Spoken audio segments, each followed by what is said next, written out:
चलो। नमस्कार दोस्तों, भाई यार भारतीय किसान यूनियन अम्बावत आई और मुक्त हैं भाई बेरोजगारी और भाई फसल के कम से कम दाम के लिए आए भाई निर्धारित करते हैं कितने मूल्य में फसल बिकेगा। दूसरा यह है लोकसभा और विधानसभा विधान परिषद में किसानों की भी भागीदारी होनी चाहिए, उन्हें भी हिस्सेदारी मिलनी चाहिए।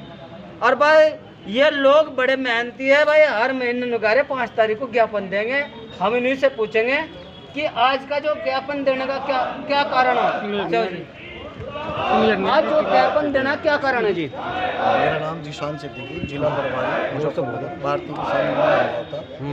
हमारा हर 5 तारीख को जो है हर महीने ज्ञापन दिया जाता है। हमारे राष्ट्रीय अध्यक्ष द्वारा आदेश जो है हमारे लिए है, उसके लिए हम हर 5 तारीख को डीएम साहब को राष्ट्रपति के नाम एक ज्ञापन देते हैं। उसमें हमारी मांगे हैं सरकार से, क्योंकि किसानों को फसलों का सही उचित दाम नहीं मिल रहा। कितना चाहिए कम से कम बताओ? कम से कम 500 रुपये, 500 रुपये, क्योंकि हमारा उत्तर प्रदेश इतना बड़ा है और जगह कहीं 450 है, सबसे कम हमारे उत्तर प्रदेश। तो 20 रुपये तो बढ़ाए, और क्या चाहिए?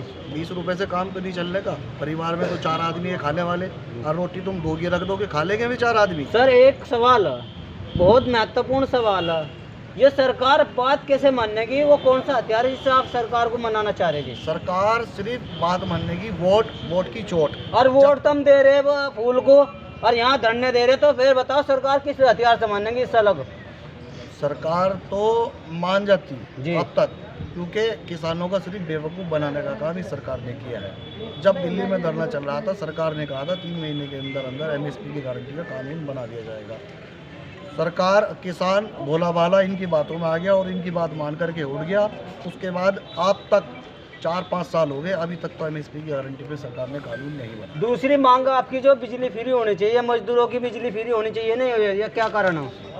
बिजली, और यहाँ सबसे ज़्यादा महंगी बिजली है, 7.5 रुपये। मजदूरों की भी तो होनी चाहिए, किसान ही किसान बिजली। हम सिर्फ किसान और मजदूर, हम सब की बात करते हैं। जो पीड़ित है, हमारी भारतीय किसान यूनियन अम्बावत हर पीड़ित के साथ पूरे कंधे से कंधा मिला करके चलती है और उनको इंसाफ दिलाने का काम। क्या एक भी ज्ञापन आपने कभी किसी भी राजनेता, किसी संगठन ने मजदूरी बढ़ाने का लिए किया कभी? हाँ, हमने बहुत काम किया है मजदूरी बढ़ाने के लिए ज्ञापन दिया जी? देखो सुनो, किसान ही से मजदूर है। मजदूर, जब किसान को फसलों के अंदर जब कार्य चलता है तो वो मजदूर को लाता है और उसी से कटाई कराता है, तो किसान से कहीं ना कहीं मजदूर भी जुड़ा हुआ है।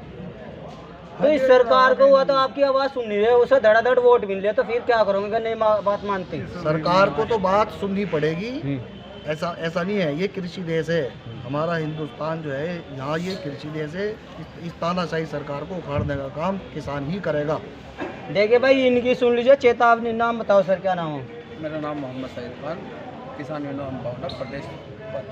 तो आप इन्हें देखने वालों को बताया कि बेरोजगारी कितनी हो रही, नौजवान क्या कर रहे हैं एट द टाइम? नौजवान तो जग जाहिर है, इसमें तो कुछ देखने वाली बात ही नहीं है। आजकल जो है पढ़े लिखे लोग जो है घर में बैठे हुए हैं। जो डिग्री धारक है वो ढा चला रहे, या शर्म की बात है या नहीं जी? बड़ी शर्म की बात है। आजकल पूरा युवा जो है इस समय जो है बेरोजगारी से त्रास्त है।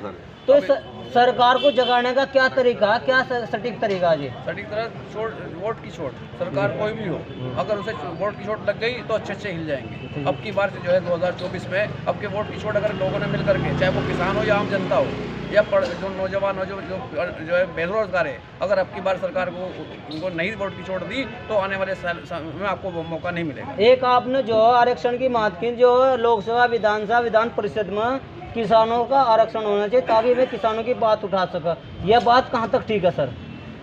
बात जायज़ बात है ये। जब तक हमारा प्रतिनिधि